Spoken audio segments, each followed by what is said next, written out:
સોનગઢમાં સાંઈબાબાની અદ્ભુત લીલા અજયભાઈ જોશીની સત્ય ઘટના। શ્રી સાંઈબાબાની લીલા અપરંપાર છે અને સોનગઢ નગરમાં ઘણા વર્ષો પહેલા અજયભાઈ જોશીને માંથી એક અદ્ભુત ચમત્કાર અનુભવવાનો અવસર મળ્યો। આ ઘટના કોઈ બનાવટી વાર્તા નથી, પરંતુ સાચી અને માનવીના મનને સ્પર્શતી ઘટના છે, જે અજયભાઈ લોક સમક્ષ રજૂ કરી રહ્યા છે।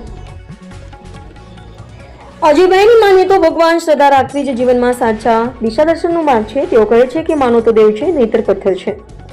આ ઘટના દર્શાવે છે કે ભગવાનમાં ભક્તિ અને શ્રદ્ધા કેટલી શક્તિશાળી હોય છે। અજયભાઈના અનુભવને સાંભળી લોકોએ પોતાની આત્મામાં એક નવી આશા, ભક્તિ અને પ્રેરણા અનુભવવી શરૂ કરી છે। આ માત્ર ચમત્કાર નથી, પરંતુ ઈશ્વર પ્રતિ શ્રદ્ધા અને ભક્તિની જીવંત પૃથ્વી છે। સ્થાનિક લોકો કહે છે કે અજયભાઈની વાતો સાંભળી તેઓમાં ઈશ્વર પ્રત્યેનો વિશ્વાસ મજબૂત થાય છે અને જીવનની મુશ્કેલીઓ સામે હિંમત વધે છે। કેટલાક લોકો માટે તો આ ઘટના એમના જીવનમાં એક પ્રેરણાદાયક મીલનો પથ્થર બની ગઈ છે। આ પ્રસંગે અજયભાઈની વાત સાંભળવા માટે બાળકો, યુવાનો, વૃદ્ધો અને પરિવારો સૌ ઉમટી આવ્યા હતા। તમામે લોકો એક સાથે ભક્તિભાવમાં ડૂબીને શ્રદ્ધાપૂર્વક આ ચમત્કારને અનુભવતા નજરે પડ્યા। અજયભાઈનો મેસેજ ખૂબ સ્પષ્ટ છે, જીવનમાં ભક્તિ, શ્રદ્ધા અને ભગવાનમાં અખંડ વિશ્વાસ રાખો। આ ઘટના દર્શાવે છે કે ધાર્મિક શ્રદ્ધા અને લાગણી કેટલી માનવીના મનને પ્રભાવિત કરી શકે છે અને આત્માને શાંતિ અને શક્તિ આપી શકે છે। રિપોર્ટર હાર્દિક જોશી, સોનગઢ।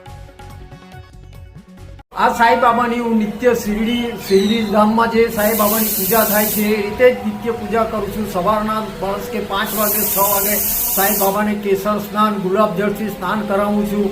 સારી રીતે એને અત્તરોથી મગમગતા કરું છું અને એકદમ ચોખ્ખી રીતે મૂર્તિને જાણે આમ હમણાં બોલશે એવી રીતે મારે ત્યાં એ મૂર્તિ બેઠી છે અને હું એના દરરોજ સવાર સાંજ સાંઈબાબાના સત્સંગમાં જોડાઉં છું। સાંઈબાબાની આ એક ચમત્કારિક હતી વાત કે જો મારી મિસિસ હતી, એની તબિયત, એને બ્રેન ટ્યુમર હતું, એની સેવા મારે કરવાની હતી, એટલે સાંઈબાબા જાણી ગયા કે મારી સેવા કરી શકવાનો નથી, એટલે મારા ભાઈને ત્યાં જતા રહ્યા।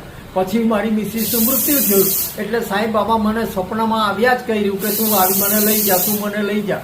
એટલે મેં મારા ભાઈને ત્યાંથી સાંઈબાબાને મારે ત્યાં આવ્યો, એની પૂજાપાઠ કર્યા, એની સ્થાપના કરી અને આજે મેં બેસાડ્યા છે સાંઈબાબાને મારા ઘરમાં। જય સાંઈ।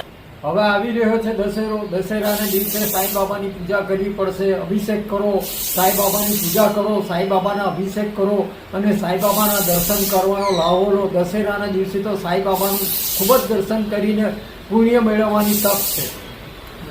અજયભાઈ જી જોશી। હા, હવે અજયભાઈ, આપણે તમારા ઘરે જે સાંઈબાબાની મૂર્તિ બિરાજમાન છે, ભવ્ય મોટી મૂર્તિ, એનું રહસ્ય અને એનો ચમત્કાર તમારી પાસે કેવી રીતે આવ્યું? આ સાંઈબાબાની મૂર્તિ મારા ઘરમાં આવી એ પહેલાં હું સાંઈબાબાનો ફોટો મોટો લાવીને શિરડીથી પૂજા કરતો હતો। મને સાંઈબાબામાં ખૂબ શ્રદ્ધા છે। હું સાંઈબાબાને પૂછ્યા વગર કોઈ પણ કામ કરતો નથી। સાંઈબાબામાં મને ખૂબ શ્રદ્ધા છે અને સાંઈબાબાને સંમતિ વગર હું કોઈ પણ કામ કરતો નથી। હવે મારે ત્યાં આ સાંઈબાબાની મૂર્તિ કેવી રીતે આવી તે તમારે જાણવું છે તો તે હું તમને જણાવું। ઘણા વખત અમારે ત્યાં એક બેન અને એક ભાઈ બેડશીટ, ચાદર ને એવું વેચવા માટે બહારથી આવે છે, બોમ્બેથી। એક બેન અને એક ભાઈ કાઠિયાવાડના જામનગરના મારી મિસિસના ગામના છે, તે લોકો બોમ્બે રહે છે અને તે લોકો બેડશીટ ને થેલા ને એવું વેચવા માટે મહિનામાં 1-2 વાર સોનગઢ આવે છે અને અમારે ત્યાં ચા નાસ્તો કરે અને નરુભાઈ શિંદેને ત્યાં મુકામ કરે છે, એમની સાથે બી સારો સંબંધ હતો એમને। હવે એક ઘણો વખત પછી એકવાર એ લોકો મારે ત્યાં સાંઈબાબાની આ મૂર્તિ પેક કમ્પ્લીટ લઈને આવ્યા, ખોખાની અંદર પેક લઈને આવ્યા। એ મૂર્તિ કમ્પ્લીટ પેકિંગ ખોખામાં અને સરસ રીતે પેક કરેલી હતી। એમનું વજન પણ ખૂબ જ વજનદાર મૂર્તિ છે। હવે એ મૂર્તિ મારે ત્યાં લઈને આવ્યા ત્યારે મારે ત્યાં મારા ભાઈના મિસિસ બેઠેલા, મારે ત્યાં જગ્યા નહોતી ઘરમાં મૂકવાની, એટલે એમને ત્યાં મૂર્તિ મૂકેલી અને એમને ત્યાં મૂર્તિ રાખેલી, એમને સારી રીતે મૂકી રાખેલી ખોખામાં પેક। પછી મારે સાંઈબાબાને હતું કે આનાથી હમણાં મારી સેવા થવાની નથી, કારણ કે મારી મિસિસને એક ભયંકર રોગ નીકળેલો, એને બ્રેન ટ્યુમર હતું, એટલે મારે એની સારવાર કરવામાં સાંઈબાબા જાણી ગયા કે આ મારી સારવાર કરી શકવાનો નથી, એટલે એને જાતે જ મારા ભાઈને ત્યાં જતા રહ્યા। પછી મારી મિસિસનું મૃત્યુ થયું। ત્યાર પછી ઘણા મહિના પછી મને રાત્રે સપનામાં 2-3 વખત આવ્યા કે મને તું લઈ જા, મને તું લઈ જા।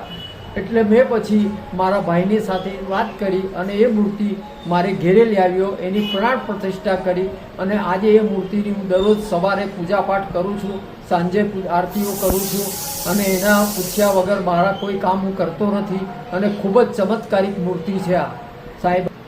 ધન્યવાદ. જય શ્રી સાઈ રામ, જય શ્રી સાઈ રામ.